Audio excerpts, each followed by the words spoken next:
anything I wanna do. I can do anything I wanna do. Do anything I wanna do. Do anything I wanna do. Do anything I can do anything I wanna do. Who is you to tell me anything that I can't do? Welcome back, little Scorpio King supporters. I'm gonna do a reaction to the shocking secrets of the music industry chat focus on the Aja Park podcast. So let's see what they got to talk about. I don't know if you guys heard about Chad Focus, but he's a pretty much successful six-figure plus earning independent music artist. You feel what I'm saying? So he got a whole case they did behind him, like him having to serve prison time, all types of stuff. So let's get into the video. I know he got a lot of dope things to pretty much put us on game when it comes to this independent game, you know, coming up as an upcoming artist, music artist, or whatever. So yeah, let's go ahead and get into it. I was like, I might as well just react to it, because I was gonna watch it either way because it's got Chad Focus in it. He be saying some dope stuff, you feel me? But I was like, let me let me smooth this up a little bit for y'all to see me more clearly. But yeah, so let's just go in and get into it, man. You were able to hack Spotify, basically. And I did it by myself. I know what's going on behind the scenes. You're obviously an intelligent guy. How did you get T-Pain on that song, though? That was the fun shit. That's easy. Chad Focus made headlines for That's exposing easy. a shocking Great. reality about the music industry. He artificially boosted his numbers, securing fame, deals, and opportunities, all built on an illusion. Streaming farms, bots. How did you do this? I'm actually a genius. Every 30 seconds that you listen to a song, that counts as a stream. A million streams was making us $4,000. So I needed a million Gmail accounts and then create a million free Spotify accounts. Those million free Spotify accounts can go listen to my song a million times. Do you believe that the big labels are doing this? Not believe, I know. The record labels have always manipulated the way that they were going to generate the money and the way that the artist was going to have no fucking clue what was going on until it was too late. Is this still a thing in 2025? What did Drake just do? Great to finally connect, Chad. Great to have you on. Always a blessing, man. Mr. Asa, the guy. Am I saying it correctly? Asa. Asa. You can call me whatever you want. Brother Asa.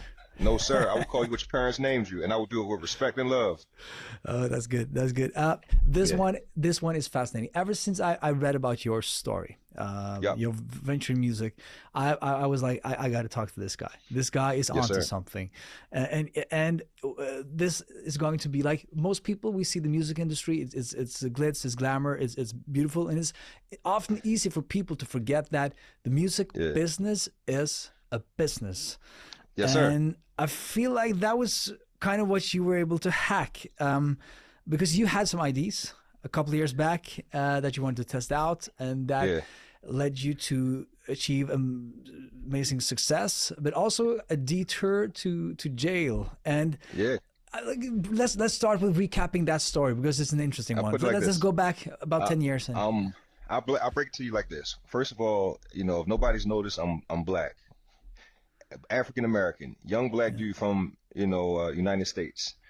I'm 37. Most of us do not make it to this age. That's facts.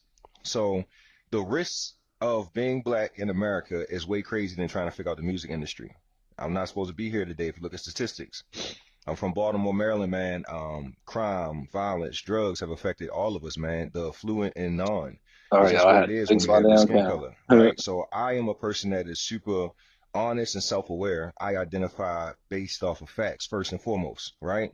So it's not risky to me to do anything that I did. I'm from Baltimore, Maryland. If you do your research, one of the most beautiful cities in the world for people that don't look like me, and one of the worst places on earth for people that do look like me. I've always been the #1 guy in my class, bro, because there's not a lot of slots. We have something here, bro, that was called affirmative action. That meant that if you're black, you would have to be #1 in your class, the highest tested, the highest scored, the most popular, just to have an opportunity to go to school with young white folks, or to get jobs, or to get opportunities. When you have those type of things that are in front of you before you're born, you are already behind the 8 ball. So I identify with the reality. I do not get emotional with it, and I do not get sensitive with the bullshit that other people do not want to talk about. That's what makes me different, first and foremost, bro. I was It raised hurts by, me to hear you say this. Is this still a thing in Baltimore? I have never been there. I've heard I've heard well, rumors. I've seen documentaries, but is this still a thing in 2025? of course, and not just Baltimore, bro. It's the United States of America. It's impossible to be a young black man in America. That's why there's not a lot of us that are successful. If you guys look at what we're dealing with, our billionaires are under scrutiny right now, and hip hop mainly, right? Look what they've done to Kanye West. Crazy Mm, man, bipolar. He hates the Jews. Okay, mm. say so.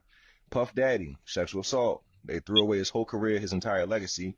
He has a RICO case with one person, himself. So where are his criminal organization? Also, he's assaulted all these victims. Okay, there's victim one. Who else is the other victim? Him and Cassie got into a discrepancy. They had what they were trying to do as far as behind the scenes. She wanted to get $30 million in a lawsuit. One day he said, hell no. Then the next day that it came public with the video and assault.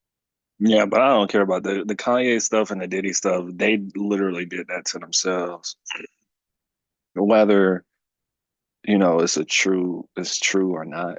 You feel me? They still did that to themselves. I'm worried about the music, nigga. I'm worried about the facts of the music, how you know what I'm saying? Let's just get to it. He settled immediately. Yeah. These things that happened to Diddy did not happen until he also filed a lawsuit against Diageo for what he felt like was unfair practices in the spirits game, right? He wanted a couple $1 billion. He had the De Leon liquor, and they were not planting his agave, but George Clooney had all the agave fields. So even how you treat our black billionaires versus the white billionaires, people don't want to have those conversations. But this is George Clooney you're throwing versus a lot Diddy. on me here. So this is I like that we go here. This is just going. This is already I hear that this is going to be a good one. But like when you mentioned Kanye. I'll dial it back. I'll break it. What I'm doing is that I'm painting a picture of what it's like to be black and want to be successful. First Yeah. and Oh yeah, I mean, as far as the black stuff, I agree on the black stuff, but even then, Kanye having a rants, that's nobody, the white folks or whoever. It's just nobody telling this nigga that do the rants, whether it's true or not. I'm not saying if it's true or not. I don't really care. As far as the Diddy stuff, I mean, in my opinion, just my opinion, if he would have paid Cassie, none of that information would have came out. She would have went about her way. He would have went about his way. It would have been possible she came back for something else again, but at least he wouldn't be locked up. That's all I'm saying. Whether it's true, not true. Well, what he did was Cassie was true, obviously, but I'm just talking about the whole story of it. But let's just get back to it. foremost, And before you go to that I believe, like generally, I still, unfortunately, I think it's a shame, and I think it hurts me to hear, but I still think that unfortunately that you're right in that. I feel like your examples with Kanye is like he helps, like he's not doing anything better by his tweets, and the Diddy case, and also to be fair, there are white billionaires, so like Jeffrey Epstein. I don't think he has been treated like perfectly by the system, or maybe he has been treated the way he should be treated for the things he's been doing. But anyways, I think that you are right. Unfortunately, in what you're saying, that I'm it is I'm much painting tougher to I'm be a painting a black man picture. in the U.S. I'm painting a picture so you can kind of understand just where the motivation comes from, like how it starts, right? So just step into my world for a second and it'll make everything make sense. When you watch this back, it won't sound like he's rambling.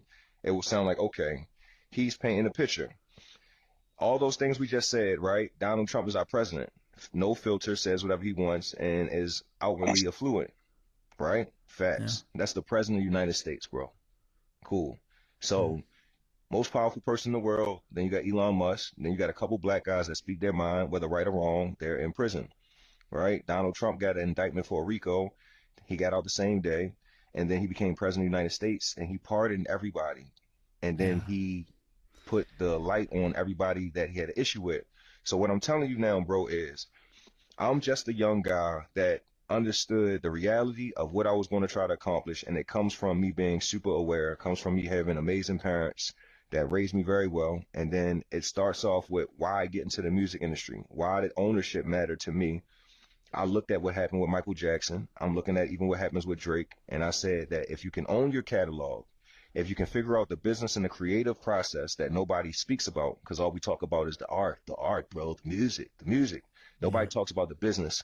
And nobody that That is a fact. That is a fact. I talked to an artist that's coming up. This nigga worrying about the music. Yeah, bro. Go to the studio. This, that. And then people be like, yeah, bro, just mix it a little bit more. Hire somebody professional and mix it. Bro, all that shit is cool and dandy. I feel you on that. And I'm not saying that it don't matter at all. What I'm saying is, nigga, none of that shit is going to matter if you don't have the marketing behind it, if you don't have the business, your business correctly behind it. You feel me? It's not. You're just going to be literally doing it as a hobby. You feel me? I don't have to tell nobody anymore. Oh, you do music? Okay. Or if they ask you your favorite hobbies, I don't mention music. If somebody asks me, what's your hobby? Like, what you do for fun? This shit ain't fun, nigga. I'm getting paid for this shit, nigga. What are you talking about? Like, but you can't say that because you're just worrying about the music. Take an artist like X Tentacion, RP him. The nigga, his viral hit song, probably still to this day, Look at Me. Shit was on the radio playing distorted. Clearly it wasn't mixed. Lil Wayne. When Wayne says half of his songs weren't even mixed properly.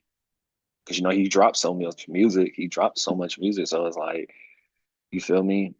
And that's not to say don't have your shit mixed or don't have it sounding good, because you need it. Have your music sounding good as possible that you possibly can. And every day go by, every year go by, you're supposed to be practicing your craft and getting better.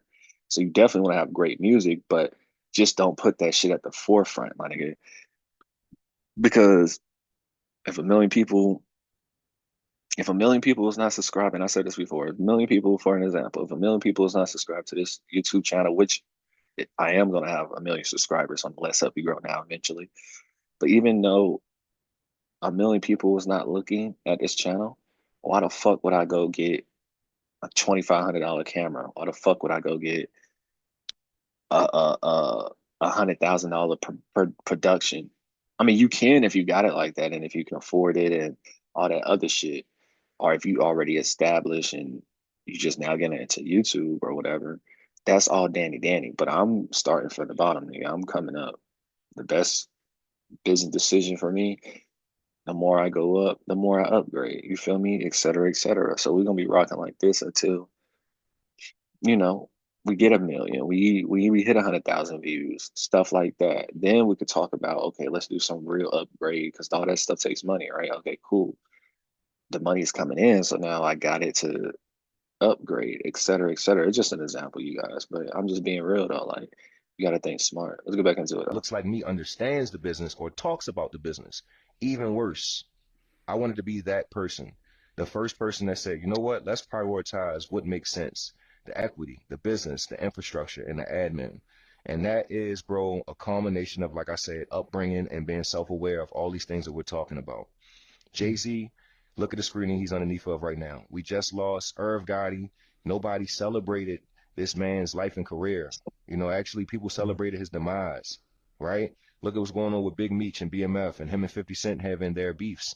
Look at what happened with Michael Jordan. His son just got arrested for cocaine, right? Look at what's happening with Drake and LeBron. So, Bruh, getting arrested for cocaine. And mind you, everybody can do whatever they want to do. I'm not bashing about it. I don't care what y'all do. Y'all want to go do crack, bro, go do crack. I don't care. I'm not doing it, but I mean, if you want to do it, bro, go ahead. Have fun. But at the end of the day, your dad is Michael Jordan, nigga.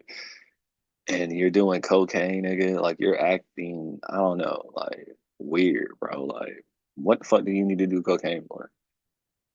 Because I'm talking about it on a standpoint of your life is supposed to already be a perfect, quote unquote, perfect life, because nobody's perfect. Nobody has a perfect life, obviously, since you got to go to cocaine. But you supposed to be high off of life, nigga. For real, for real. You don't got no fucking worries. You ain't got to worry about no bills, nigga. You ain't got to worry about this. You ain't got to worry about buying you a new car. You just don't have a lot of shit to worry about. You're doing coke. I need to be doing some fucking cocaine. Shit. Fuck it. Like, I'm just being, I'm just playing. But, like, seriously, though, but I need to be doing some cocaine, nigga. Like, what the fuck is you doing cocaine for? There are 10 billionaires. I just described 8 of them. And all of these guys have to deal with more controversy than being celebrated for their success, for being pioneers, and for doing the things they did that was amazing. Now we step into this and how it relates to Chad Focus. I am the only independent Billboard charting artist who has went to all the platforms and turned them all down, that owns more catalog than any executive that you'll ever bring on to this interview or likewise. And I did it by myself, and literally by myself, right? Yeah. So I'm in that space, man, where Yeah, so people, let me explain something to you guys. Anything that you want to do, literally, you can fucking do it. You just gotta have that drive. You gotta have that ambition. You gotta have that vision, etc. Because you might be watching this, be like, he talking about like he did it by himself. Nigga, you ain't do shit by himself. Now, of course, he probably hired people to help him. He probably got courses like I be trying to tell you guys to do, to go to my website, letshelpyougrownow.gumroad.com, and get courses to help you grow your career. You feel me? Boost your social media following. If you haven't made $1,000 yet, join my Let's Help You Grow Now program. Only got 20 spots left. You feel me? So of course he probably seek outside third party help, but for the most part, yeah, I believe him. He did it by himself because shoot, I'll let y'all know my catalog is almost worth 6 figures. It's at 5 figures right now. Literally. I made double digits independently with no help. Literally. So if you need help, I can help you. And there's nothing wrong with getting help, by the way, at all. It's just I'm so serious and I'm so ground focused that I can do it. You feel me? Not everybody's gonna be able to do it, bro. I'm gonna be real with you. You watching this now. Do not take the approach I did. I did because I had to. But since you're watching this video, you can reach out to me. Let's help you grow now. And we can get this party started. You feel me?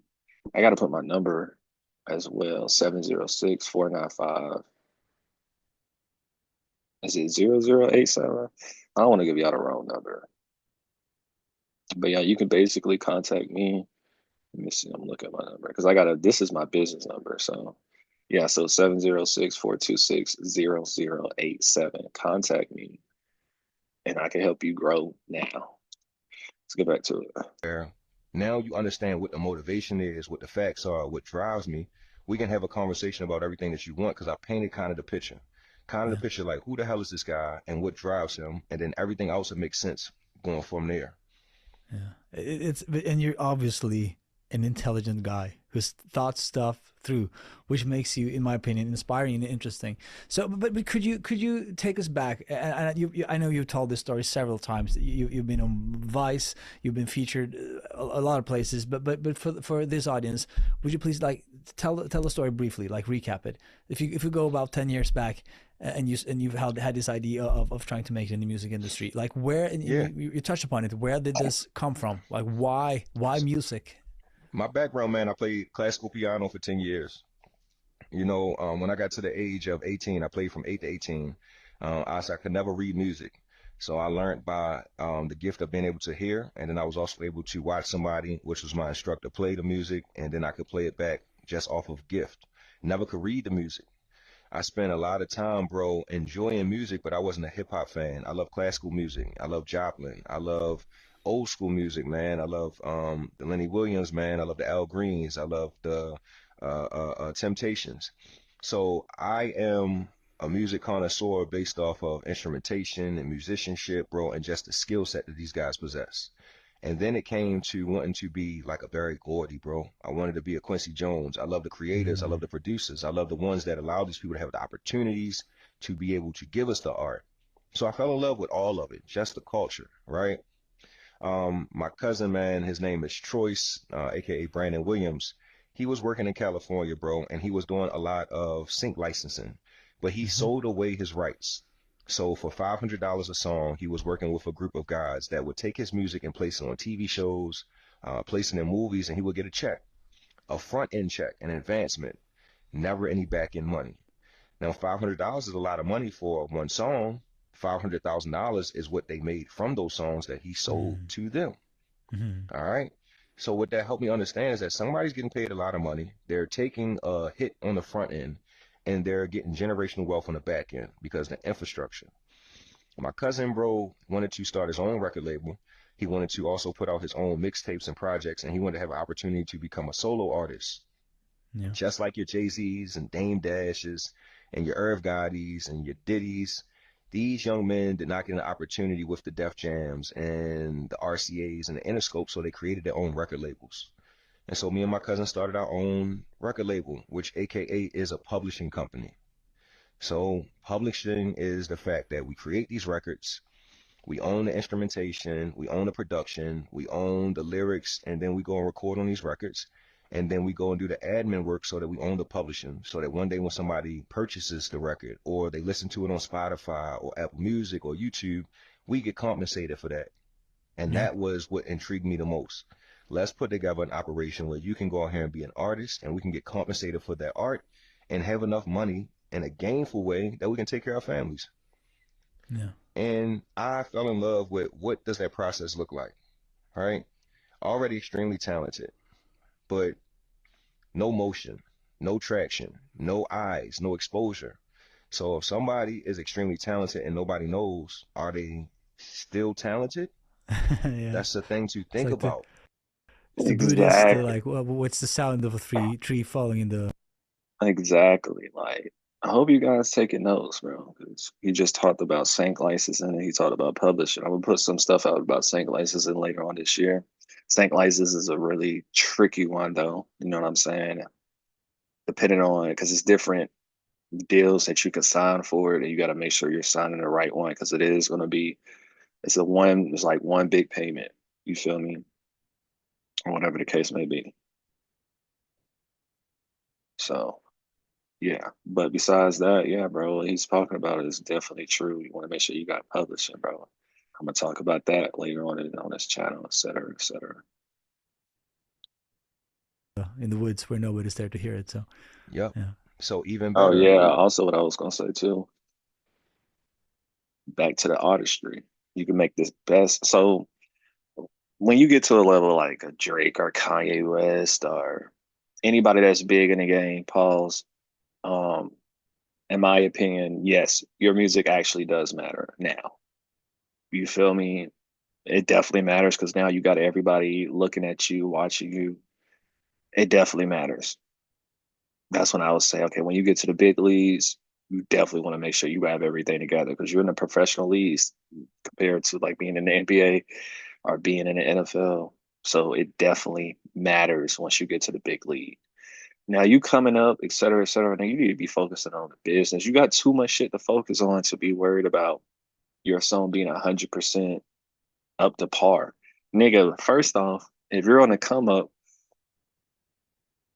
nobody's expecting you to be Drake or sound as good as Drake or whatever the case may be. I'm not saying you shouldn't sound good or you don't sound better than Drake. I'm just saying nobody's like expecting that. So you don't have to, oh, I gotta make sure of this, I gotta make sure of that. Y'all niggas can't even, that's why y'all niggas can't budget properly. And mind you, I'm guilty of all the shit as well. So don't think I'm just talking outside my mouth. No, I'm guilty of it too. So that's what I'm telling you for you to grow. You know what I'm saying? So instead of you going out there spending $5,000 on a music video, nigga, find somebody who will charge you $500, $1,000. You feel me? Like I'm just throwing stuff out there, but dead ass serious. Like you're gonna go rent a Lamborghini for a video, and a million people don't even know you yet. I mean, you can do that. That's what your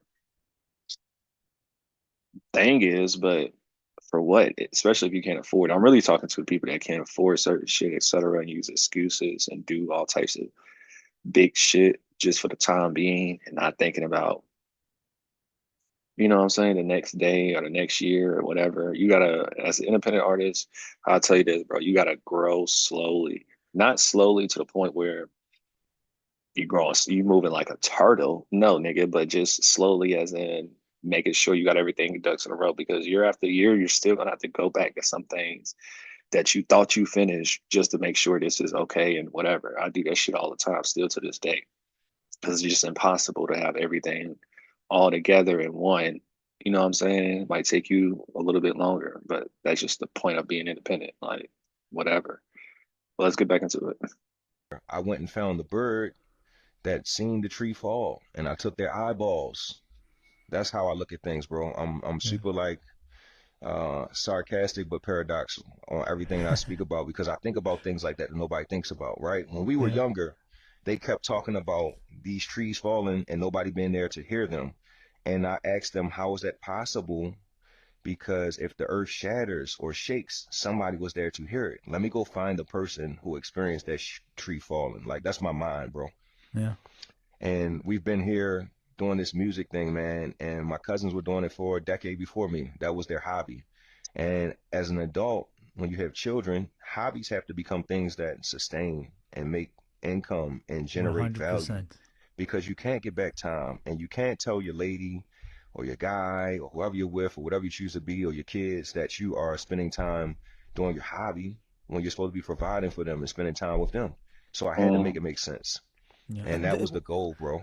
And this is so important. What you're saying here is that I think the reason why the business, the music business, is the way it is that most songwriters, producers, artists, they aren't in it for the money. First and foremostly, they understand eventually that at some point we have to make money, or else we can't be doing this. But they are in it for the legacy, and mostly the legacy. And the ones Even that worse, succeed, yeah, they're in it for the fame. yeah. They're True, in it for true. the Bro, that shit's so true. And mind you, me in my opinion, I feel like there's nothing wrong with it. Whether you're in it for the money, you're in it for the fame, you're in it for a couple of likes on Instagram, you know what I'm saying? It don't matter. What matters is when certain shit happens from the result of that, you get mad. But you wasn't doing anything. You feel me? But yeah, majority of the people are in it for the fame. Me personally, I don't care about that shit. At least not right now. Because I always say, I'd be like, nigga, if you haven't made six figures on your own as an independent artist, you shouldn't even be thinking about getting on Drake level. You shouldn't even be thinking about all of that extra shit. Don't think about that until you accomplish this. Now, if a label comes save your life, which is -1%, negative. Matter of fact, negative 0 fucking percent, nigga. Like, that shit happens once in a lifetime. Even artists that's not doing good on a label, because there's plenty of artists that's on a label that you don't know. Even artists that's shelved. To even get to the point to be a shelf artist is not easy, nigga. Like, I hate when people say dumb stuff, because even getting a hit song is not easy, nigga.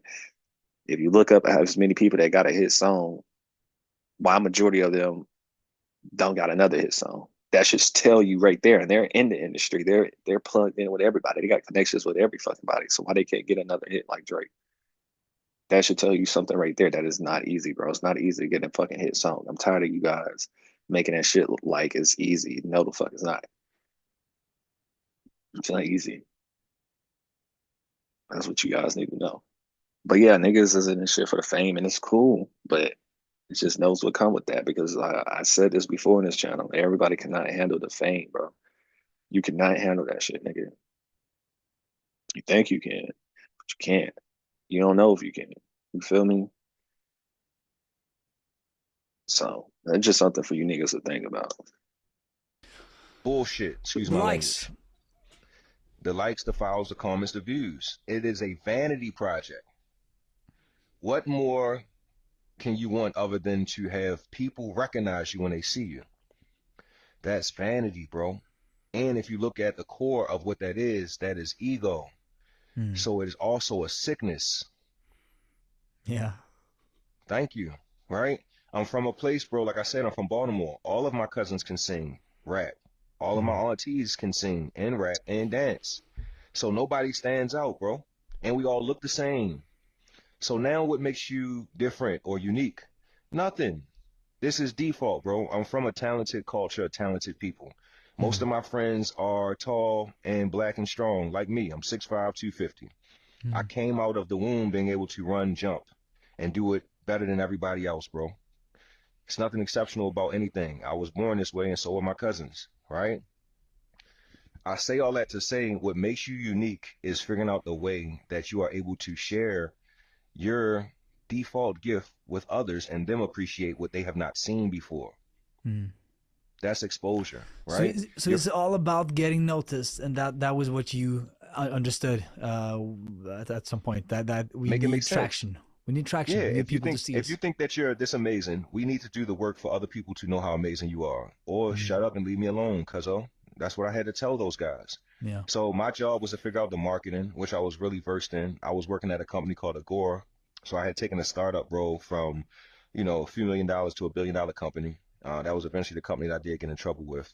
My skill Yeah. set was automation, AI, systems, back-end development, IT, coding. Yeah, So let's I talk built about that. that for a second. How did you get into IT? Because So went to college, man, McDaniel College. I wanted to do computer engineering. I couldn't afford the books. So instead, I used YouTube to teach me how to become a computer engineer. I And I love that. took communications. Bro, you know what I hate? I hate when some of y'all, not everybody that's watching this, of course, but I hate when people be like, bro, you went on YouTube, or bro, you went on ChatGPT. It's not real. You're using it to think for you. And he watched the YouTube video thinking he knows something. Nigga, duh. What are you talking about? Like, it's 2025, bro. Yes, you can go on YouTube to learn shit. I don't know how to cook, right? I know how to cook a little shit, but it's like major shit. I can literally pull up a YouTube video of how to cook chicken or how to cook this or how to cook that. And there you go. Just because I learned it on YouTube does not make it valuable. I hate when people say that shit and like it just irks me. I'd be like, bro, what is your point? Because obviously it is teaching me something if I'm accomplishing this and I'm doing this. So for everybody out there that tells you, oh, YouTube this and it was off TikTok. They like to say TikTok too. You learned that off of TikTok. This, that. Like, nigga, what the fuck are you talking about? Duh, nigga. Like, obviously it works if I'm learning it. Like, it doesn't matter where the source comes from as long as I learn it. So, like, what you gonna say? Oh, you went to school to learn how to add and subtract? Nigga, duh. Like, what? I just can so happen to pull up ChatGPT and it teaches me how to add and subtract. What's wrong with that? Or pull up a YouTube video where it shows me how to add and subtract. Like people just be saying the most dumbest stuff, bro. Let's get back into it. In school because the curriculum was a little bit easier and manageable with what I was going through in life. I was young, my family didn't really know and have the income to support what I was doing as far as the college dream. And, my father was an entrepreneur, but he didn't get the whole college experience. So that wasn't something that he not supported, but he said, if you want to do it, you figure it out, which I respect as well as a man, right? I played basketball in school. I also worked. And communications, I knew that the ability to deliver your message or to have the skill set that I know I have, bro, which has been a people person and a charisma and to be engaging, I wanted to work on that. That would take you much further than being just a computer engineer, right? You can finesse that ability if you get a job one day and they teach you. So I understood the world at an early age. And also in college, bro, YouTube became very big where you could start to use those educational videos to teach you in real time from people that had already learned. College is based off of a curriculum that's dated, right? So I'm I going here to get 100% A's, agree. B's, and C's. You can't teach me how to have a skill set. So I went to school for the curriculum and for the paperwork and for Yes. the degree, right? Because me and you know what that looks like to be Yeah. able to fit the bill. And then I also use YouTube as the real world education and knowledge. And then I use trial and error, bro, to hone my skill set. And that was the combination of how I wanted to approach the world. 2020 12, I had my kid and I got hired at Agora that year. 4-month contract, bro. It was, a contract for as a probation. Get us these results and you'll have a job forever. And my job was to help them rank their website in Google for certain keywords that their past clients had come to the website for and paid money. So they're called buyer keywords, Asa. And that means that they sell products, people search for keywords. If we can get their content to show up high in Google for these same keywords, they will get more traffic, more sales, more conversions. And I get a commission based off of the amount of traffic that we drive after the net profit of the advertising systems. Were you a contractor or were you hired at the company? I was a contractor originally for the first Yeah. 4 months. Also, you guys, I wanted to stop this to say, bro, get you a fucking job, nigga.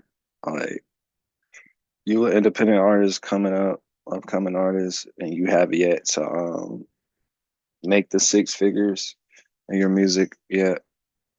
I can help you get there, by the way. Just go to my website, letshelpyougrownow.gumroad.com. But get you a job, nigga. It's not that serious, bro. It's really not.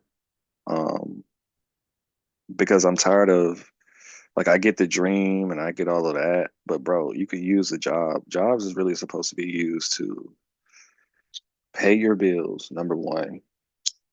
And then the little thing, the little you do got left, you put it towards your business, which means some of you guys can be music, it can be YouTube, it can be your merch, your merchandise, clothing, hair, like whatever your business is, use that towards your business. Equipment, you feel me? Like whatever it is. And not only that, bro, you can use that money to promote your videos, to promote your music. You feel me? Because like where's the budget supposed to be coming from? And I'm just only talking to people who don't have that much money and sitting around on $1, $10. Bro, you don't have to make yourself suffer. Now, I did personally suffer for a couple of years because I was trying to figure this shit out. You feel me? So I still be working and shit like that, time for time. Like, you get what I'm saying? Just because.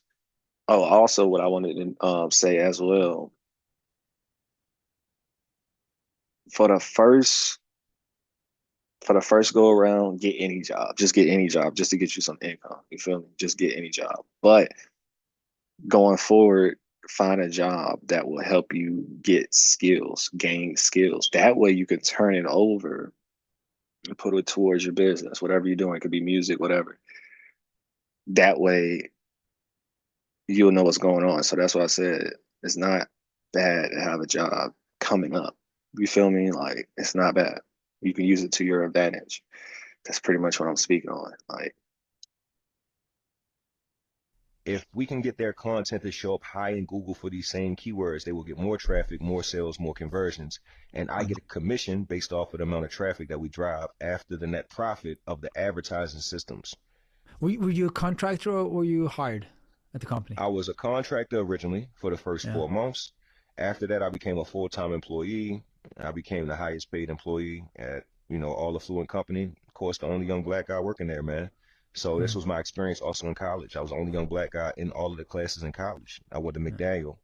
So my 17 to 21, only young black dude at McDaniel College really doing his thing. Was a couple of us here, a couple sprinkles. And then when I went to corporate America, I was the only young black dude working there, man. And my job was to help them build newsletters and to drive traffic through the search engines. And that's when I became a search engine optimization specialist. I see. Okay, so back to the music journey with your cousins. Then at what point did you decide to launch your own music project, Chad Focus? 2015, 2016, we launched Choices Project. I didn't launch my Chad Focus project until I figured out clearance. So he had a record with Mary J. Blige, and she was a part of the sample. And the song cost me $30,000. Music video, production, album, video shoots, wardrobe, traveling, promo, like all of these different things. And there was no conversation on how we was going to generate revenue. How do I spend $30,000, which takes us an ungodly amount of time for me to generate because it's coming out of my pocket? And what is the revenue, right? So all they knew was we do shows. Well, we're paying for you to be on the shows. How do we get paid if I pay for you to be on the show? So that's what an opening act is. It's a finesse. All the opening acts, until you're famous enough, bro, they're all paying to be on those stages. I don't care who it is or what it is. They're all paying for that's a the fact. exposure. That's a effing fact. That's an effing fact. That's something that be misconstrued as well. Like, when y'all see artists on these big stages that don't have a name like a Future or don't have a name like a Drake or whatever the case may be, more than likely, or they haven't built they self up independently like a Chad Focus or whatever the case may be. or like a Russ, you know what I'm saying? Or the other guy, what's his name? Russell. I forgot his name, but y'all, I think y'all know who I'm talking about. Um, the dude from Cali. But if they haven't built themselves up like that, bro, 10 times out of 10, they're paying, which is nothing wrong with it because that's what you're kind of supposed to do on a come up. You know what I'm saying? Of something that you can do. I don't recommend it. I don't recommend to do it consistently, but I do recommend to do it, 1 or 2 times, a few times, or whatever the case may be, because that's what you're supposed to do on a come up. But don't think you have to do it, etc. You can wait till you blow up. You feel me? Like you can wait till, but that's if you feel me, because yeah. And mind you, you don't have to wait till you blow up to make money, bro. That's the big misconception as well. Let's get back into it. In the clout. And you did So for your cousin, you did then the label, the publishing, yes, and the management. You yep. did everything. So Yeah. the whole 09. So he had his own label first, and I was all of the bells and whistles around what his label was. All right. So he had Dice Committee, and then I started to see Spotify pick up steam. And then we started to realize, oh shit, people get paid based off of how many listens you get to a song. Then we realized that's what a stream is. And then I said, how much do you get paid per stream? Okay, 0.001 cent per stream. So I started to do math, bro. Okay, 1,000 streams does this, 1,000,000 streams does this, blah, You blah, blah. got to do the math. You got to do this stuff. Yeah, I mean, you do the math, bro. Like, and if you're not good at math, just use ChatGPT, bro. I promise you, ChatGPT.com will save you, bro.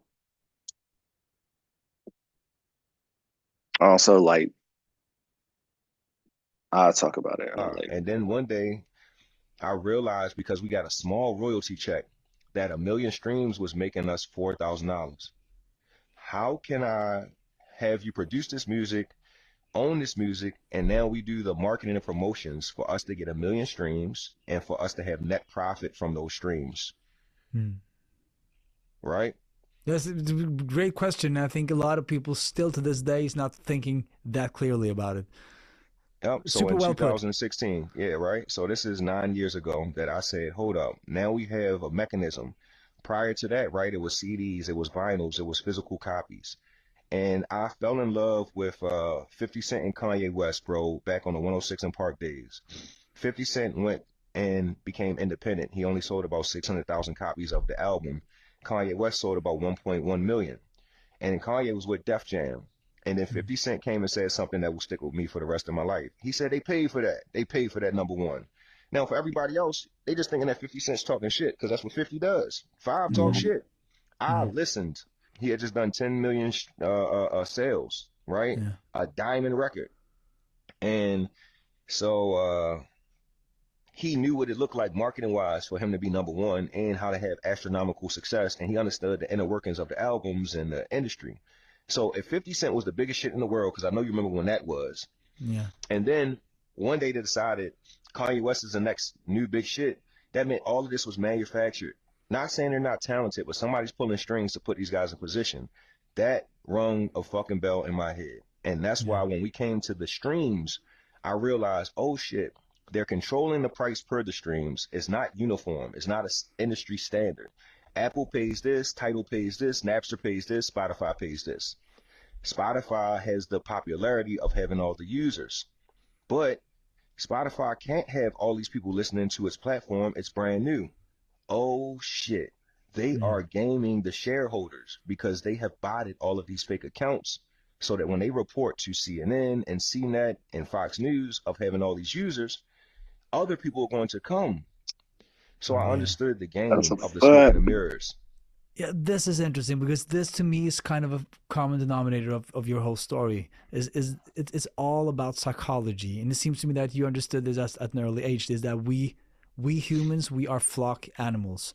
We want to go where we believe that everybody else is going. And if you can hack me and trick me to believe that everybody else is moving in that direction, most likely I will also move in that direction. Because I'm gonna say this, bro. Now, mind you, that's when Spotify first came out. You could do a lot of stuff when Spotify first came out, when it was in its first few years or whatever. It's not that you still can do stuff today. It's just very limited. You feel me? And you'll have to get connected with me to learn about all the tricks and all the extra shit, allegedly. Right. But besides that, it's like, dog, perception is a mother effer. Why do you think I got this background right here, bro? Like, now these are definitely my stats and this is my real results and stuff like that. Um, this is my Spotify rap for 2024. And if you want yours to look like that for 2025, you need to join my Let's Help You Grow Now program. Let me pull it up right quick. But this is serious, y'all. It's 2025, man. We gotta make this work. Let's Help You Grow Now program right here. 2025. Starting rate is $50 a month. You know what I'm saying? Then it goes up each tier. Each tier you get more stuff, et cetera, whatever, at a faster rate, et cetera. Definitely help you get 1 million streams. Definitely help you get more than $1,000 off your music. But that's here, there, or there. But yeah, perception is a mother effer, bro. So boom, you just met this girl. You talking to this girl. Y'all finna go out on a date. You pop up. Well, actually, I'm gonna use another example. It's still the same thing, but it's similar. All right, boom. You see you out and about, you see this woman, you got your shoes on, you got dirty shoes on, or whatever the case may be. You go up to her, she declines you. Cool. Week or two go by. You put on some nice shoes this day. You go back into her. Now she really don't know, or is she gonna at least play it off like she don't know that you're the same person that she just denied. But now she's giving you her number because she see you got some nice shoes on now. Perception is everything. And mind you, those shoes that you got on, you could have got that from your friend, from your brother, just for the day, just for the day too. But because she see that you have the nice shoes today, she gonna fuck with you. Perception is a mother effort the whole damn time. Those not even your shoes, bro. That's just the look. Let me tell y'all something, bro. You gotta accept. You don't have to accept the way things are, but you gotta understand the way the things are.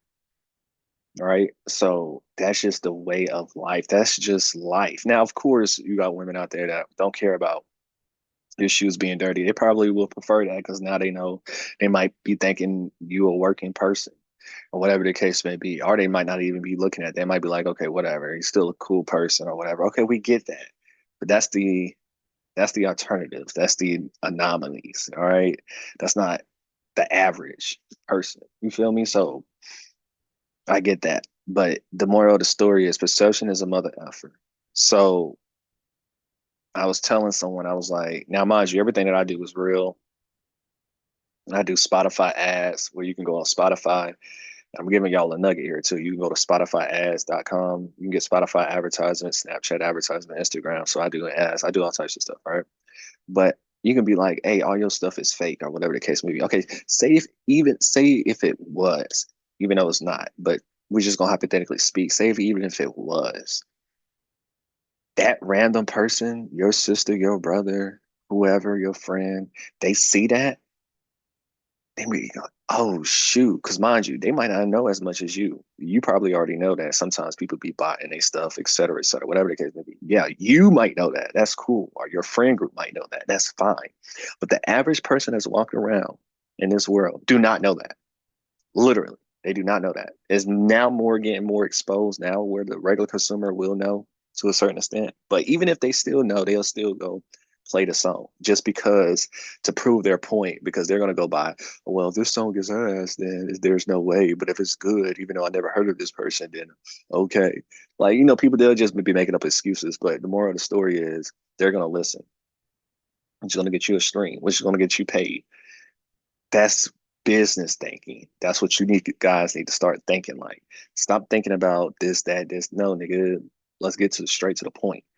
I'm telling you why they're checking out your song.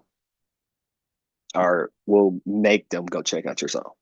Now, once you already got them, it really don't fucking matter. But I'm saying person that don't know, never heard of you as an artist before, or whatever the case may be, just running across you. They see you got 1 million streams, they're more liable to click play.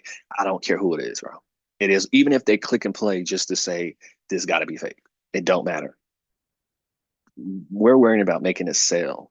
Y'all worrying about, not y'all, but just some people in the world, they're worrying about this, that, what they're going to say and all this other stuff. Or they're going to figure out this. Who cares? As long as they're talking, as long as, you know what I'm saying? Y'all got to get smart, man. And if you want to get smart business wise, you definitely need to join my program. It's literally that simple. Yep. So what you're saying now, this is important. You believe that in the early days of Spotify, and maybe still to this day, that Spotify themselves were using bots to trick their shareholders, to boost their stock price, and to trick the news outlets and stuff. It's worse. I help them do it because I am the platform. I'm the I blueprint, helped them right? do it. If It's I build my own crazy. streaming farm and I'm capable of doing what they're doing on a smaller level, I know they're doing this on a massive level. I started building streaming farms and bots when I was at Agora because my job was to make it look like they were more popular than they were online. Because I was able to gain their popularity. And not only that, you guys, let me say this too.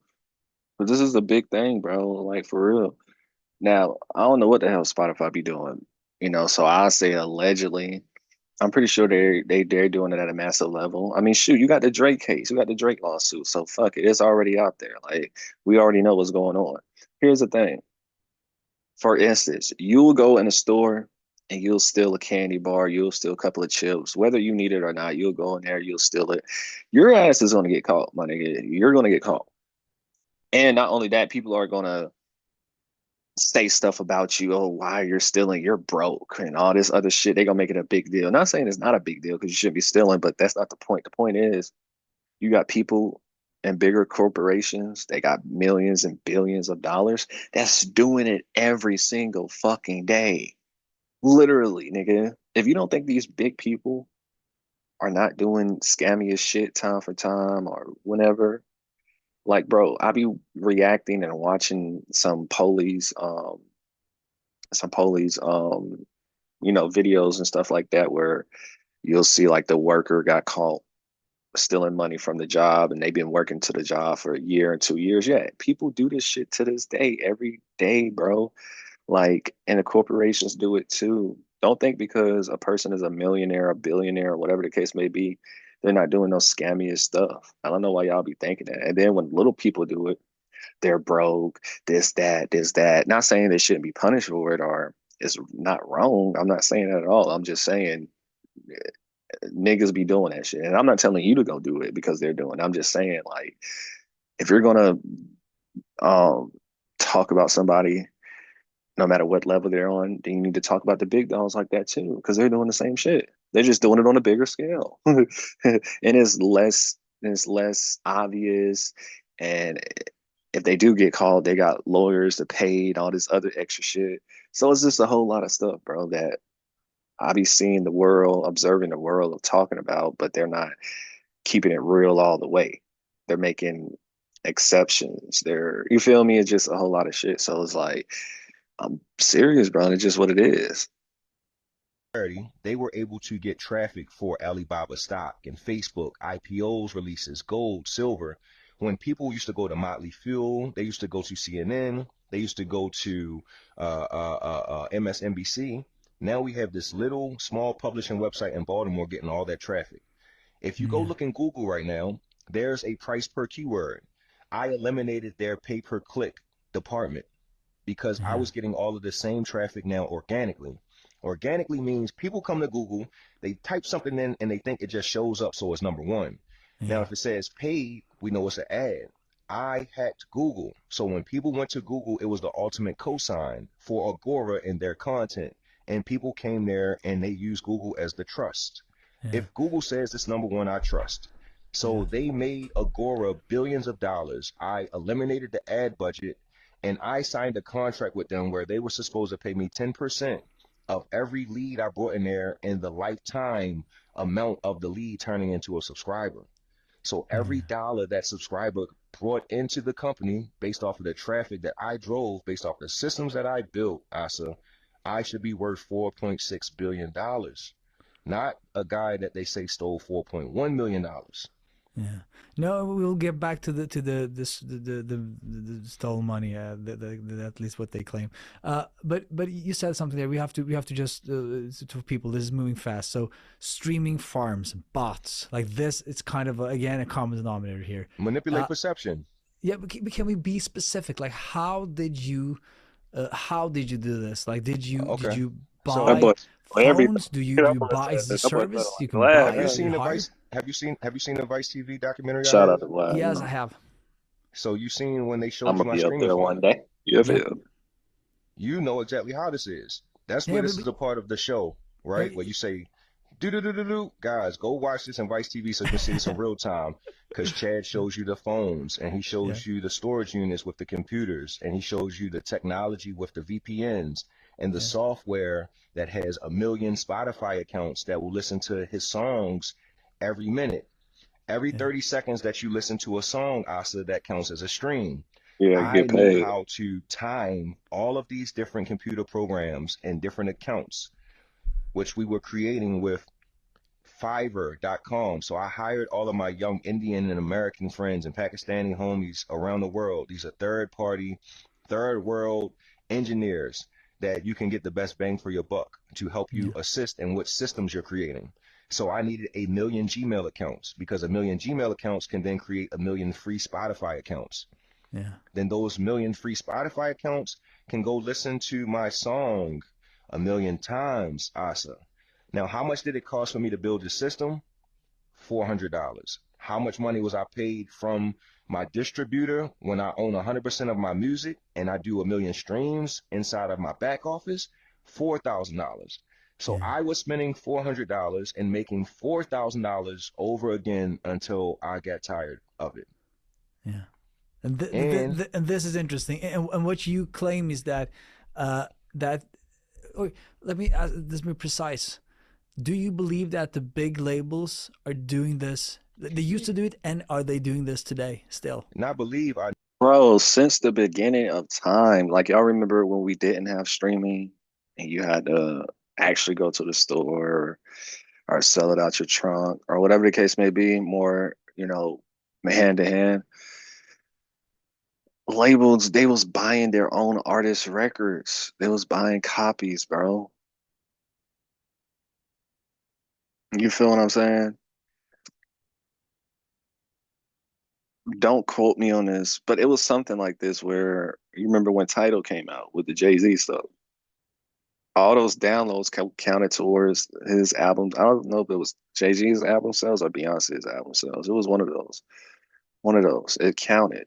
You feel me? Even though that has something to do with streaming, but I'm just saying they've been doing this shit since the beginning of time. Look, let me tell you something, you guys. This is business. Why do you think you got lawyers? People hire lawyers, whether the people are guilty or not. That lawyer still can possibly say if somebody's guilty. That lawyer can get in the courtroom, not lie, but lie in a way, manipulate. Yeah, is the right word. Manipulate it in a way of you thinking this person is not guilty. It's called business, bro. Every business is gonna do what, because it's all about money at the end of the day, right? It's all about a profit. No business succeeds without profit. If you go get a job right fucking now, or your job right fucking now, and they hires you for a particular job to do.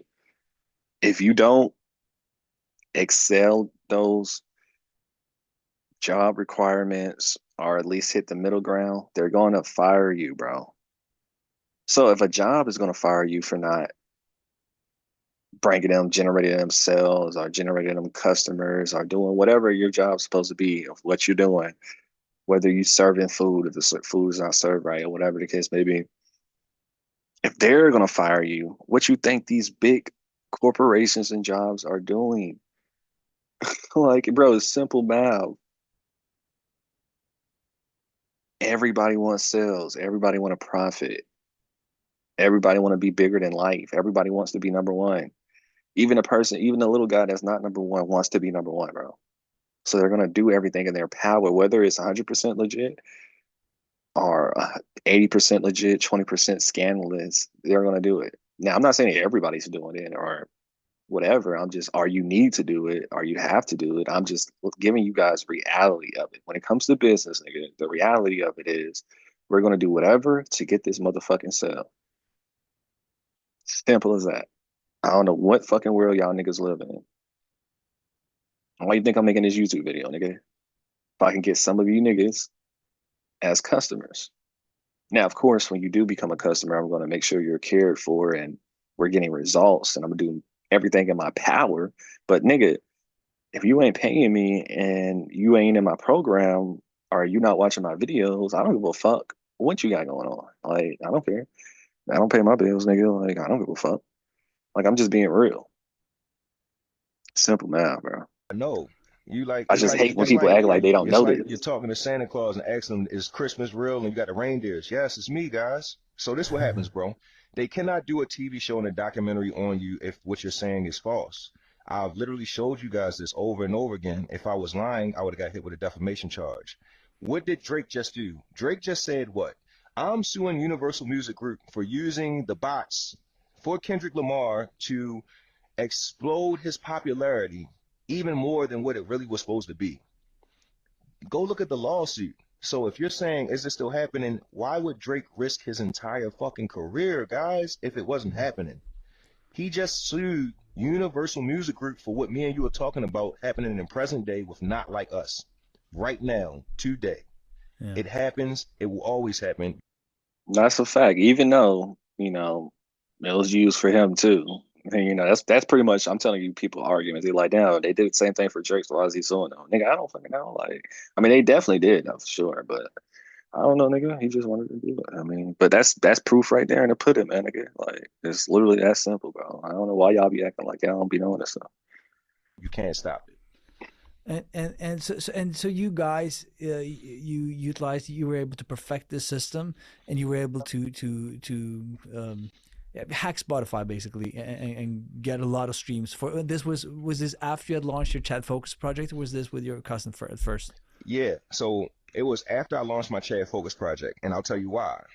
My cousin was in the belief that everything should happen organic, so he just wanted the music and the numbers to speak for itself, whether I went bankrupt or not. That's just how it works.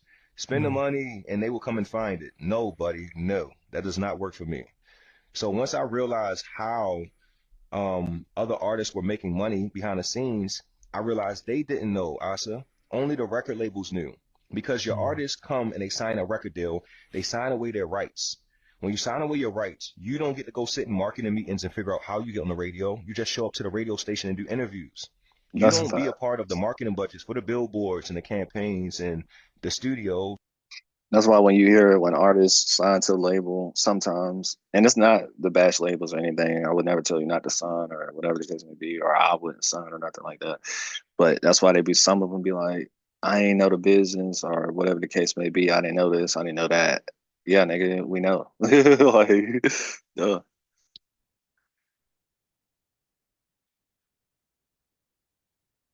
You just go and create the art. So you have signed to be strategically ignorant to the process of the marketing and how you actually become a household name. They don't know.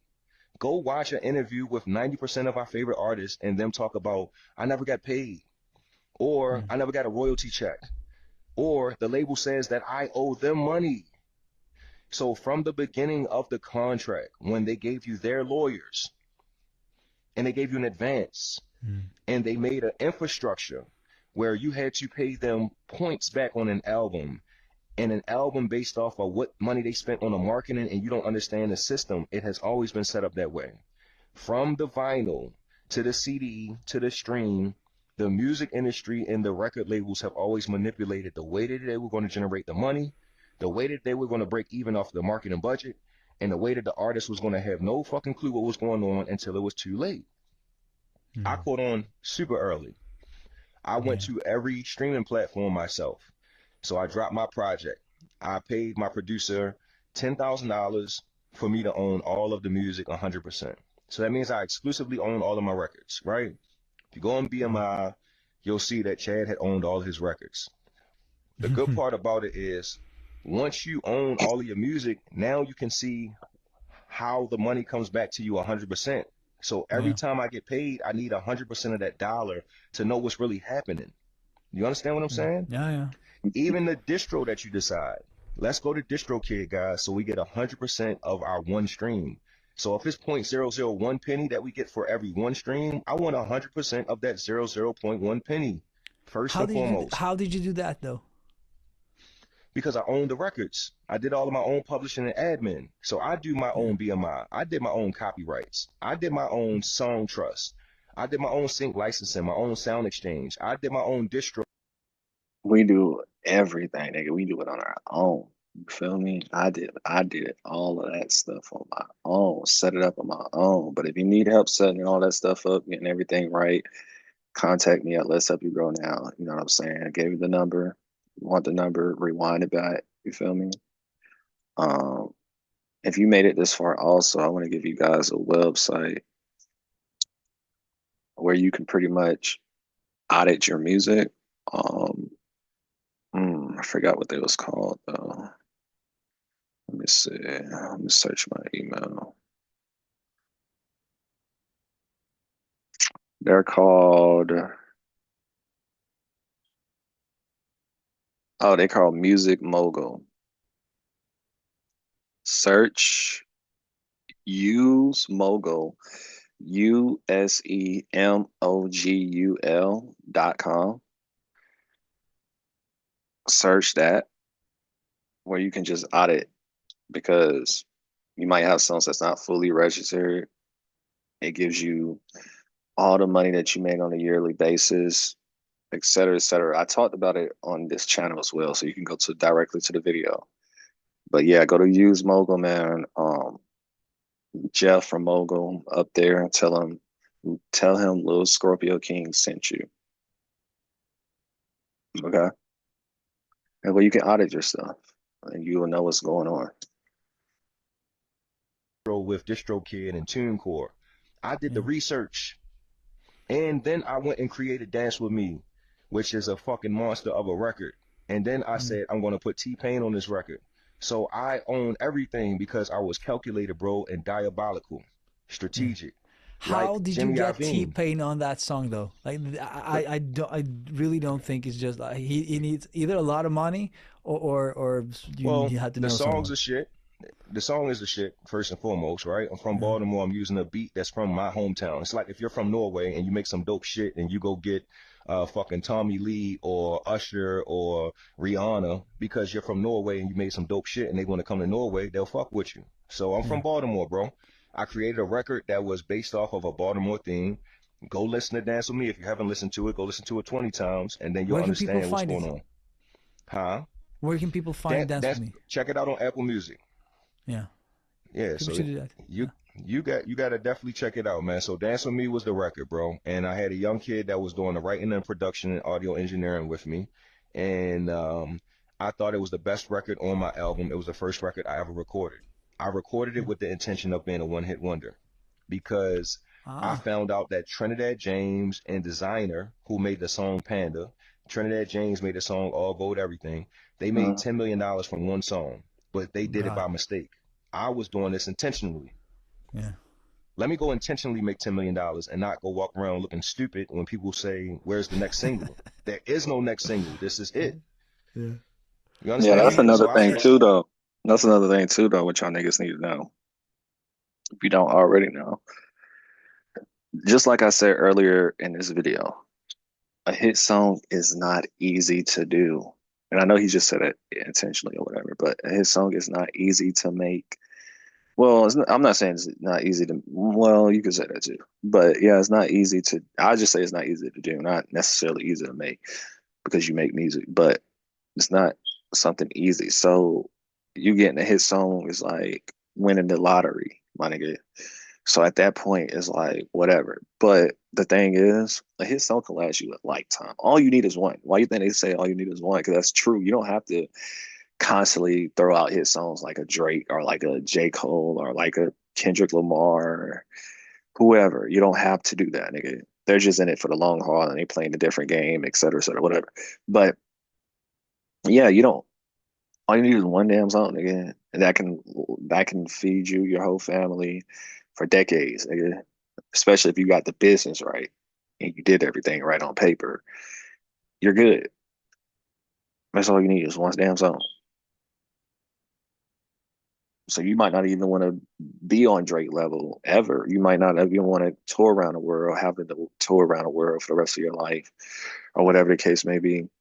Yeah, so you can just get one hit song and call it a fucking day. If that's what you choose to do. I'm not telling you to do that or that's what you have to do, but I'm just giving you the basics of things because niggas don't understand. You getting one hit song is life changing, nigga. Whatever for the most part. You feel me? $10 million, bro. $10 million, nigga. You know what you can do with $10 million, nigga. All you got to do is just invest half of that. You can splurge on. If I had got $10 million, I'm not gonna lie, I will splurge on $1 to $2 million out of that. About $1 to $2 million. And when I mean splurge, though, I mean like definitely, I'm definitely splurging on $1 million if anything. Especially if it's just my first million ever. Yeah, splurging on that 1 million. Second million, that's where I bought a house. I bought a cars, whatever case may be. But for the most part, half of that is going to be invested, et cetera, et cetera. So yeah, you're gonna definitely be rich forever, bro, on some real shit. So that's why when people be like, "There's no money in music, et cetera," yes, it is, nigga. You just gotta, know what the fuck you're doing, know your goals, et cetera, et cetera. Whatever, whatever, whatever, whatever. You feel me? Like it's simple math. Like when you take a step back and you really do a whole dialogue of it, it's gonna make sense. And if it don't make sense, you either need to hire me. You feel me? Get one of my courses, join my program, or just quit. You know what I'm saying? Whatever the hell you gonna do. I don't care. Let's get back to it. Strategically, bro, was shooting to be a one hit wonder so that I could reinvest the money into my guys who were die-hard artists. And once I had figured out the system and had all the machines and the relationships in place, then I could just press the button over and over again like a record label, like Jimmy Iovine, like Clive Davis, who just find artists and press the same fucking button over and over again. It's not difficult. But I have to ask again, and it's fine if you don't want to answer this, but what does it cost to get T-Pain? How will one go about that? The feature cost $12,000. All right. The feature was $12,000. The finder's fee for his guys that got the record for me was $8,000. And the music video cost $30,000. All right. So I'll put it like this. It was a $12,000 feature. All right. At the time that I needed T-Pain to be on the record, it was already on Billboard charts. So I had already done the promotions for the record to be a Billboard charting record. So I used Clout. Clout is, I need you to hop on this Billboard charting record. I found one of his handlers. We were at CIAA.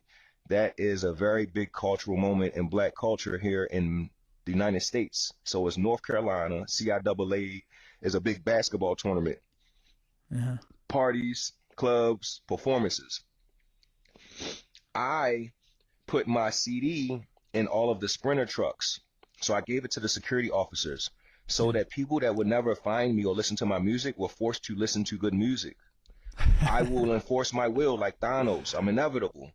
So I made sure that the people that might want to feature on a record like mine, Chris Brown, Tank, Lloyd, August Alsina, T-Pain, Tory Lanez, I made sure that they would hear my record. And the cosign, that's the ultimate cosign, is the radio. Or it's also your manager, or it's also your security guard, or it's also the driver of your Sprinter vans. So I know how to use the psychology of who tells you about me. Now you're in my back pocket because of who told you about this guy, who told you about this record. And then it was a good fucking record, Asa. So if I put a bunch of trash, if I put a record of me farting on a record and they play it in the car, nobody cares. That's how I knew Dance With Me was a good record. Because when T-Pain heard it, he said, "Who the fuck is this?" Some kid from Baltimore, let's check him out. I had already charted on Billboard. I had a nice image, and I was moving around and making moves, so it made sense. And at the time, T-Pain was having a slow period. Jay-Z had released Death of Auto-Tune. A lot of people had been giving him a lot of flack because of all these artists that couldn't sing using auto-tune to create hit records. And he hadn't had a hit record in a while. So $12,000 when you used to have $40 million in the bank and you don't have a lot of money anymore is a lot of money for you to do a feature on a record that people might never hear. What I was assuming that because he was T-Pain, if I create a record and I put it on Apple Music, people will just find it. If I still don't know about Dance With Me, it means it doesn't work like that, guys. So I found out the hard truth. Even T-Pain is not T-Pain without marketing or the machine. That's why he fell off. Because they stopped pressing the buttons, bro. He went from Sprung and Bartender and doing records with Chris Brown like Kiss Kiss to not being relevant. He has more number ones than 99% of every artist of all fucking time. And when's the last time he had a hit record? Yeah, and this happens all the time, of course, as well. This is not just T-Pain. T-Pain's just another guy. The record labels have a machine, bro. I rebuilt the machine. Yeah. If they had their own machines, your favorite artists would just release music and press buttons. Nope, they go independent and then they disappear from mainstream. Yeah. But let's go back to but you didn't do this solely based on the streaming farms, because you also understood that to really get paid, you have to think wider. Please elaborate on that. It's just a piece, bro. So the streaming farms is the most economical way to get rich. I could sit in a house and turn $400 into $4,000. That's facts. Then I'm actually a genius and I know how to build relationships. So all the people that do shows, I was friends with those guys. So I throw shows too. You get what I'm saying? Like events, promotions. Yeah. Like I also do merch. I got the Focus line and the hats and the glasses and the jackets, and I'm a swaggy young guy. So I understand e-commerce, right? I was on Spotify with Adrian Morrison and Adam Morrison before you guys knew what what Shopify was. So I had one of the first Shopify stores. I was doing drop shipping, right? I was putting my t-shirts on the website, for $50, getting all the money for 100 t-shirts and then buying them in bulk from Alibaba and having them do all the drop shipping for me. Like, I understand marketing and systems. It's hard because nobody really understands how fucking smart you are until you get in the trouble I got into. But I was doing this shit, bro, for the last 20 years. I was one of the first people that had Bitcoin, bro. But you also I had different ways to diversify the money I was making. And it was because what I looked like that nobody was really realizing what I was teaching them and showing them. But if I was a young white dude, everybody would have caught on. That's a fact. But you also understood.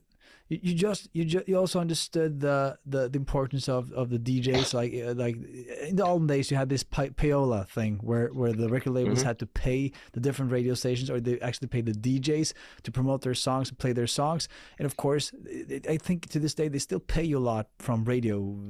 Even better, radio pays you the most.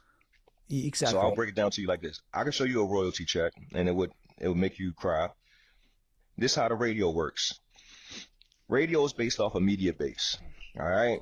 And this is going to be some shit that base? You have to explain this for register like me from Norway. I got you. So look, we have something called Clear Channel and iHeartRadio, all right? Yeah. Clear Channel, of course, is the billboards. I think we also have Clear Channel. Clear Channel owns all of the radio. Yeah, okay. They use the billboards to sell their friends and artists who have brands because they own the radio. The billboards are a decoy so that you don't know that they own all of the air stations and airways. Clear Channel owned iHeartRadio. Yeah. Clear Channel owns 90% of all the radio stations. Asa, are you hearing what I'm saying to you? Yes, sir. So, media base are the qualified radio stations under Clear Channel that when you get a spin on their platforms, you get credit. Then they use those as metrics in Nielsen to look at how many plays you got on media base to decide who gets credits towards being a Billboard charting artist. So if you can have relationships with media-based radio stations, you can manipulate how many spins you get that actually count towards you qualifying for a Billboard charting record. The DJs that are on these radio stations are only media-based when they're working at the radio stations, not when they're at home just DJing on their Serato. That's where payola came from, because if Asa is my friend and he has other friends and he has other friends and I give him $10,000, they will play my record on the radio. They will build me an audience, and they will also get me stats inside of Nielsen that qualifies me for Billboard. Then when I get onto the Billboard charts, I can use the clout of, hey, I'm a Billboard charting artist, for people to book me or for them to do what the hell I want them to do. All of it is a system, bro. And I watched, and then I manipulated the system. So the streams, that was the fun shit. That's easy. Now let's talk about how I move people around. All right. Yeah. Dating a young girl. Her dad is the senior vice president of Clear Channel. She is in love with me. She allows me to buy radio and billboard promotions on fire sale, which means that Asa, the billboard costs $30,000 the 1st through the 30th of the month. On the 31st day, she calls me and says that same billboard is now $1,000. So what do I say, Asa? Give me 30 billboards for $30,000 instead of one for $30,000, and she gladly does it. All right. Yeah. You fucking with me now? Are you getting where I'm going at, bro? Yeah. I'm relationship based, because once I have the relationships, then I have the information. Because it sounds very old school, very retro, analog to use, because it's physical billboards. Like it's why, like so. You knew that the billboards would get you the radio plays and the media base. That was the whole journey here. I was cleaning money. If I buy $100,000 worth of billboards and I only use $20,000 worth of those billboards, now Clear Channel has to cut me a rebate check of $80,000. Yeah. Which you can use to do whatever I want. Yeah, exactly. Smart. Are you following me? Yeah, it's smart. So now I am famous-ish or not, right? So I have the biggest billboards in all of the United States. So how can Clear Channel tell people that billboards make you money if I'm on all the billboards and nobody knows who the fuck I am? I have a billboard wrapped around the Donald Trump building, Citibank in New York City, the biggest billboard on earth. Then I have one on 42nd Street, 6 stories high, as soon as you get off the bus at Madison Square Garden. So who is this big black guy? Nobody asked the question. I said, oh, billboards don't mean shit. So now I'll just use them to clean money and to use them as promotional tools. So if I screenshot them or I do video promotional content with them, I can make waves off of content with my billboards. Right? Yeah. Billboards wasn't going to send me a massive amount of traffic. I understood that that was all a decoy. All right. Also, the money I was spending with Clear Channel got me relationships with other people that was also doing relationships with Clear Channel. Who is this young black guy? And I was the client of the quarter. So now you come in the Billboard or Clear Channel and you see a face of me, pretty black guy. How you doing, ladies and gentlemen? It's Chad Focus. So now I have used their clout to make other important people ask, who is this guy? Yeah. Right? Now I'm also forcing those guys to want to spend more money on billboards because they think they work. Yeah. If you are rich and white and you see a young black guy and think that he's rich and black and he's making more money than you, you want to spend money now just to show off. So I knew how to make my competitors come out to play. All right. Then I started my own marketing company where I would buy the billboards and then resell the billboards for more than I paid for them. Then I became a reseller, Asa, and this is when I became super diabolical. I purchased a billboard for $1,000 and I sit on it for a long time. And then I resell it for $10,000 to my competitor, but they don't know it's me. But this sounds like a lot of, so you did this again for making money, like that, because it sounds like a lot of energy spent, not getting your career.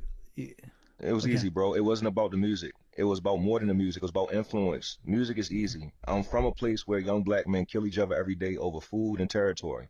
I'm trying to tell you that it was about influence. I was trying to change the world. You have to make this the most massive conversation. It's bigger than music. The music is the shit that brings the people together. Music is what's on all the radio stations. I am behind what the systems are. I am behind what the influence is. I want to know why Jack Dorsey sells Twitter to Elon Musk, and then Elon Musk uses Twitter to allow free speech and then to help Donald Trump to get elected for president. It's bigger than just the music, Asa. It is about influence. It is about control. It is about how the fuck do we put ourselves in position to have a seat at the world and to have control over what happens in the future of the world, bro. Communications, right? Music, the airways, what we say over those radio stations matters. If a billion people watch this interview, going to change the world. If I go on Joe Rogan and do the same interview that me and you are doing, then it matters. Do you understand what I'm saying? If I go do the same interview that me and you are doing on The Breakfast Club or Oprah or Kelly Clarkson, it matters in a different way. Or if I do it on Vice TV, it's cool. If I do that same documentary on Netflix, I'm a gazillionaire.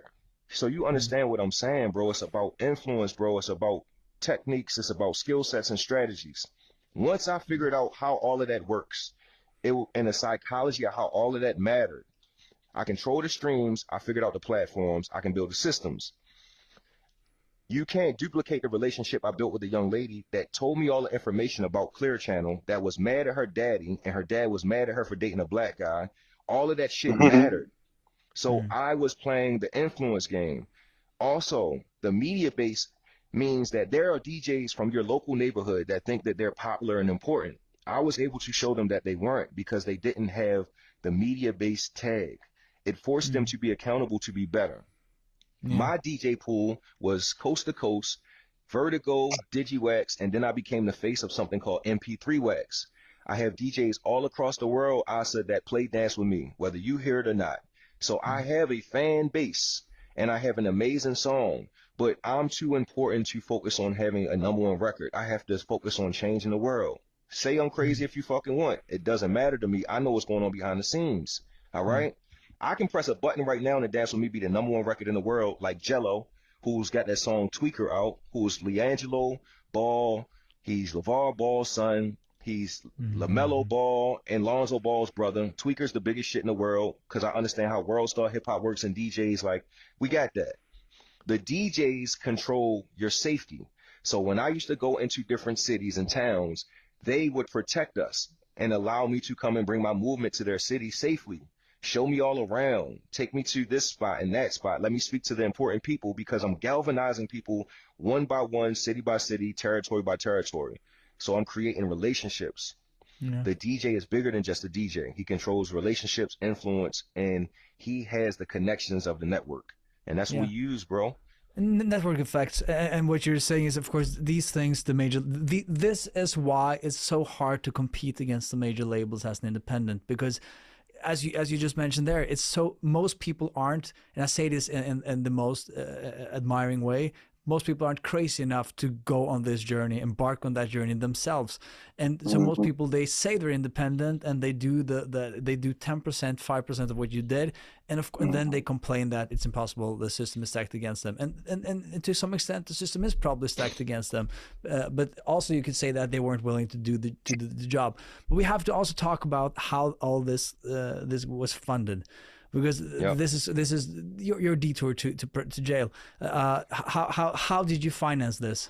So this is the good part about it. Before even the Fed case, I was rich. Before I even went to Agora, I was rich. I came from the physical therapy and the mental health world and the medical world. So I am the person that refers clients to physicians and clinicians. All right.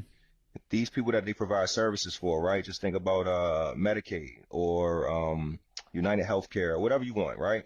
I'm the person that refers clients to the hospitals. I'm a marketer, Asa. So if the hospital makes $100,000 off a client and they got to pay me 10%, that's $10,000. I just get rich off of being a referral client, bro. I've been doing that my entire life. They call it affiliate marketing. So I come from affiliate marketing, bro. I used to do network marketing, right? I used to sell a lot of products and build teams, and then I would get recurring revenue from all these teams that I built. Yeah. Been rich. I'm too smart to not be rich. So before I went to Agora, bro, I was young, right? And I was building these systems as I went. The money that I made from Agora, they never talk about my salary. My salary was fucking stupid, and my commission salary base was crazy as well. So I made an ungodly amount of money. Seven of us that were at Agora, we all had our own American Express accounts. I was the one young black guy, and then I had six other white dudes that were also billionaires now, very, very rich guys.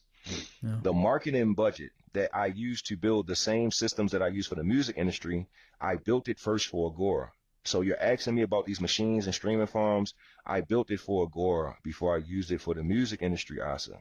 I used it for Agora to make sure that all their publishing content showed up #1 in Google so that they were able to eliminate their paid per click traffic and utilize my systems for organic traffic that converted better and made them crazy amounts of money. That same budget they did not want to be connected to, because if Google ever found out and banned them for doing illicit practices, not illegal, but for manipulating the search engine, they would have issues. Inside of Google, there's something called backlinks. Backlinks are hyperlinks on websites. That's why Wikipedia is one of the best websites in the world. All of those references are what you call hyperlinks, aka backlinks to other platforms. Everybody links to Wikipedia, which makes it the #1 website that shows up when you type in celebrities' names. Yeah. Are you following me? Yeah, I am. Yes. Bots and streaming farms allow me to build backlinks. Those backlinks were hyperlinks of keywords that I used to link back to web pages of Agora's websites that allowed them to show up #1 in Google. So let's just say how to buy silver, Asa. And let's say msnbc.com/how to buy silver is #1 in the search engine. And it's getting 100,000 clicks a month. The first slot in Google gets 90% of the traffic. So now MSNBC is getting 90,000 clicks. Their business model is the ad business model. That means that you come to their website, and you can go there right now, Asa, and you can prove exactly what the fuck I'm talking about. When you go to MSNBC, it tells you that the things that you click on, they get paid a commission. I want you to do this after we get off the call and tell me whether I'm a genius or if I'm still crazy. They are telling you that they're advertising to you, so how can you trust the information that they're giving to you? We trust it because it says AP, Associated Press. We've been brainwashed to not realize that all they're doing is marketing to us. Also, what do you see on MSNBC? You see advertisements. So people pay to be in front of our eyeballs because of all the traffic that comes to their website. MSNBC has a business model where they can charge brands like me, you, Nike, Google to advertise on their platform. Everything is about advertisement. This entire phone call is about advertisement and me figuring out advertisement and influence. And you realizing that a young black kid from Baltimore is the smartest person in the world in advertisement. I'd lock me up too. It's just facts, bro. The radio stations are there to advertise to poor black folks who spend all of their money. We spend $2 trillion a year as a consumer, and our culture is broke. These are facts. This is not something that I'm making up. We have but you had an American Express account with Agora for, which also seems insane to me that you could like freely use that amount of money. Because you're not listening to me. I'm trying to break it down to you. The money was used to build advertising platforms for Agora. What they did not realize is that I then became an affiliate, because that was not illegal, to circumvent some of the money on these platforms we were testing. They wanted distance from them to Google, so they wanted to use you as the middleman, so that Google did not know that we were gaming the system. So if they ever got in trouble for the mechanisms and systems we were using, Asa, they would have a fall guy. But then, what happened when they decided to sue you? Nothing happened. They didn't sue me. They got sued, and then they threw me under the bus, and I went to prison. That's why you have to watch the Vice TV, and you have to study it, bro. Not just watch it. Michael K. Williams shows you what happened to Agora. They were using my systems to market to older folks about fake diabetes cures. So when they came to their website, they were looking for a cure, and they were looking to invest in all of these falsehoods. The testimonials were fake. The advertorials were doctored up and fake. And I was a part of helping them advertise advertorials based off of keywords to people that thought that it was legitimate because they found it in Google. All right. They gave me the American Express account because they did not want to be associated with the ad budget. And when I wanted to leave the company and go be independent after my 8-year contract, they told me that your black ass will never work in Baltimore again, and we will hit you with a lawsuit. Sounds crazy to you. If you play back this interview and do your research, it will make perfect sense. $4 million. I was there for 7 years, actually 8, 2011 to 2018, Asa. They signed off on those receipts, bro, every month for 96 months. There is no way on God's green earth that you can steal money, come into work every day, and somebody does not see it, know it, or care about it. It's impossible. Also, American Express has to be paid off in full every 30 days. Do your research, Asa. That means that every single month, they watch charges that had to affect their bottom line. So what I did with the money that they gave me was that I used it in a kickback model that they knew about. And I did not know that what they were setting me up to do was to be the fall guy if I ever did something they did not want me to do or say. They were in compliance of what was happening, Asa, and it was genius because then they could call fraud on me if Google ever came to them and said, you've been building fake backlinks to rank high into our search engines to hijack traffic so that you can sell Ponzi scheme products to senior citizens. Just facts. If you do your research, if you believe what you see on the internet and don't realize you're talking to a guy who can control what you see on the internet, then this is a more scary conversation for me than it started off to be. I can control what you see on Google. If you go in there and believe that that shit is authentic and it's organic, then you are worse than a sheep. You are a person that knows now. And I'm not saying you, but I'm just telling you how the game goes. Yeah, these forums that we have on the internet explain and show you what I'm talking about. But also this too, bro. There are guys that are also like me. I'm not the only me. So when I come and I speak on these things, it makes it a little bit difficult for us in the industry. But they also know that 99.9% of you guys are asleep. So no matter what I say, the sheep will stay asleep. It's that's some people that it's some people that make it difficult. All right. And that's just what it is, bro. Agora hit me with the $4.1 million. Actually, it was 1.3 because that was the money that was moved around to some of my other co-conspirators. That's how I was able to move the money and then to make the ad budgets not look like it was coming from Agora. I had a kickback system that they showed me how to engineer. Also, all the other guys who had American Express accounts used the money themselves for what we call entertainment and business expenses, cars, Bentleys, trips, traveling. So what I did was the same thing that they did.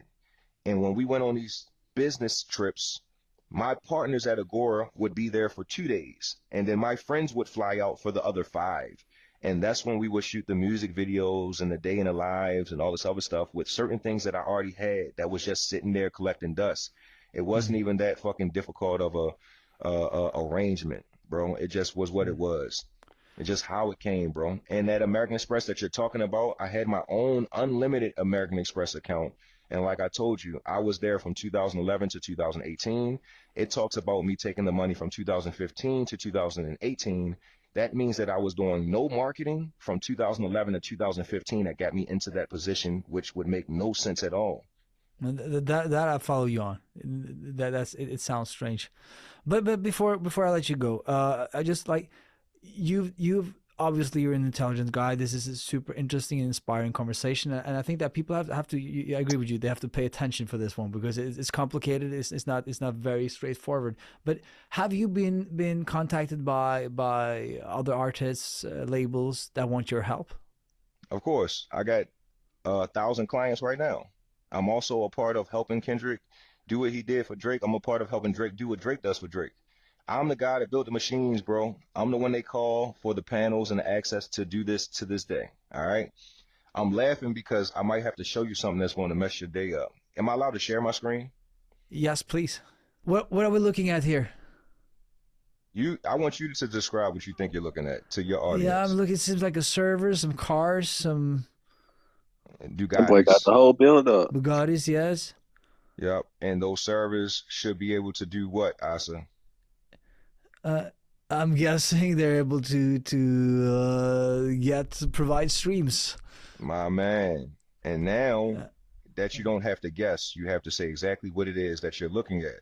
Because it's almost like you're scared to say what you're looking at. I'm looking at the shit that generates streams where this guy is able to generate revenue and make crazy, ridiculous amounts of money with that revenue. This is why I wanted so desperately wanted to talk with you, is that it's I think that most people, we don't see this. We don't understand what's really going on under the hood. We want to believe that everything is just glitz and glamour. Everything is just Yeah, you want to organic, believe everything is just and the organic. power. Like all this other extra shit is organic, and I'm gonna do this, I'm gonna do that. Bro, let me tell you something. Take artists like J. Cole. J. Cole do speak the real. He was like, they losing machines and all this other shit, right? My nigga, shout out to J. Cole. He's cool and all. This nigga got the machine about him too. What are you talking about, nigga? Like, what the like, come on. Like, we gotta stop this, bro. Like, y'all gotta stop this. Seriously. That be they will fight this, but then you're telling me, and I do believe, I 100% believe that you're right in that. Of course they do. Like, of course the major labels, like, they exist for one single reason, to make money for their owners. Did you like baseball? Baseball is have never been a sport of mine. We don't have that in Norway. Have you ever heard of Barry Bonds? Yeah, well, I've heard about Barry Bonds, of course. Did Barry Bonds ever admit to using steroids? I don't know, but I think he's been busted, right? Thank you. Now, did baseball profit billions of dollars from him hitting 70 home runs? Oh, I would guess the whole league did, yes. Thank you. So why not just say, hey guys, my name is Barry Bonds, I use steroids, and why won't baseball just say, you know what, we forgive you because we profited off of complying with this? Because everybody would rather lie. And if you lie, you don't have to admit to the truth. And if you don't admit to the truth, then everybody can stay delusional and we go about our business. Yeah. And right? I do not live in that world, bro. I'm from Baltimore, Asa. I see little kids smoke weed with fentanyl in it and die. I watch parents hit heroin. I watch people that are on crack. I watch grown adults that can't read. None of my friends went to college. I am the only one. So when you are the only one and you know how lonely it feels to be able to have the lifestyle, the success, the opportunities and exposure I have, and to look at your friends and family and to be like, damn, I wish you could just have one day in my shoes to see how it feels to be treated like a human being, you realize why Chad Focus exists. I am blessed. Nobody else that I love is blessed, Asa. That's why, bro, I fight so hard, bro. It hurts me to hear you say this, but I understand from this conversation that you will, no matter what life throws at you, I think that you will land on your feet. And you are amazing, bro. I had so much fun with this interview today. I did not expect you to have great questions or to know what was going on or know what you were talking about. But well, I'm not sure. No, I'm sure bro, if I you do, really... but I'm very curious, and I think that I'm trying to follow you, and I think that your story is very inspiring, and you have, in my opinion, you've hacked the system. You're kind of revealing something that I think a lot of music interested people don't know about. I want everybody that's a follower of yours, whoever watches this, right? Guys, I'm not crazy. I'm insane. I actually believe in what the fuck I say, and I know that I'm here for a purpose. So it's worse than being crazy and insane. I know that I'm touched and blessed by God, and I'm moving in my purpose. Everybody else should figure theirs out and stick to it and just go with it without no questioning or without not believing in themselves or without being delusional. I delusionally believe that it's going to work, Asa. That's why it does, bro, because I know he put me here for a purpose. I do not question That's him. a fact. And to be an artist too, y'all, or just to be anybody just of importance in anything that you're trying to do, what you're gonna do, you have to be delusional. Like somebody called me delusional. I'm like, nigga, you gotta be delusional.